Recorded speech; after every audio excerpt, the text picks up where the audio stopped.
My name is Apostle Samuel Willie, Macedonian Missions Global. Now, I came across a post from my brother a few days ago when he said, stop talking to God about your situation and start talking to your situation about God. And that caught me. I said, ooh, this is powerful. I said, whoa, I love this. Let me say this.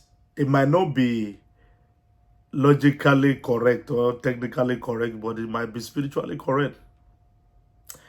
Whenever life can be bold enough to throw you a slice of itself, it means it found out that you have the capacity to deal with it.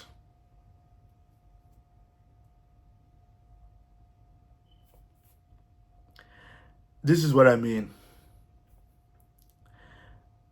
No matter the trials of life that will ever come to you, it has happened to millions before. You are not certainly the first. So that makes me have this conclusion. Everything that life throws at you is common to man. And so you don't have to lose faith when things are not going the way you expect them to go. No. When we focus on negative circumstances, they amplify. Because we even do research about issues. So in the course of your research, the situation will expand. You'll be thinking of what has happened before, how many percentage of people it happened to that they survive it. That's a wrong way to look at life circumstances. The best thing you ought to do is call the situation to the attention of the great I am. I'm not talking about the God who was in the beginning. I'm talking about the God who was from the beginning. I'm serious about it. These complex creatures in the creation has a super intelligent being behind it. Scientists are still discovering galaxies. I mean, they see discoveries going on about the things that he put into creation.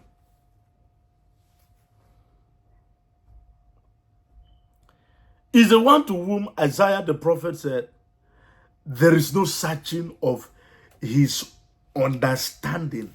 In one of my writings, I talked about a preacher who said he became worried when he was going to theological school because one of his questions was, how do you definitively master a subject in theology?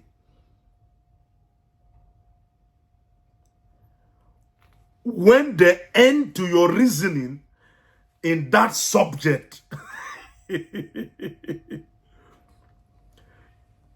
the beginning of his wisdom.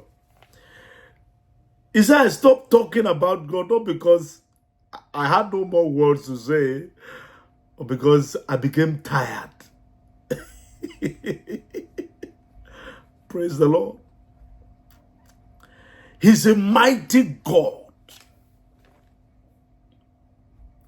Anytime I sit on the plane for 11 to 12 hours flying across continents, I begin to tell myself that, Willie, all you know about God is very tiny. Tiny. You see, our small minds cannot comprehend the complexities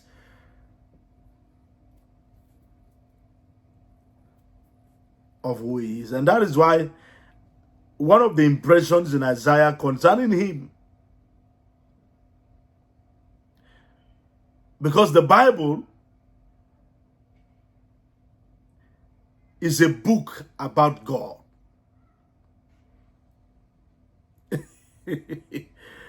In one of the impressions of Isaiah, he said, your thoughts are higher than our thoughts. Then another person echoing the psalmist, he said, he perceives our thoughts from afar off. You see, there are too many things about God. When you want to think about him, go and stand at the seashore and look at the ocean. And tell me if you know where it ends. It's a great I am. I tell you the truth. If you talk to the situation, because every situation has ears. If you talk to the situation about your small understanding of who God is, why you are still talking? Because every situation has ears. They hear. Your creative ability will come back alive. And that is why in the letter of the Apostle Paul to the church in Ephesus, he said, now unto him that is able to do exceeding abundantly all that we can ask or think. How? According to the power that works in us.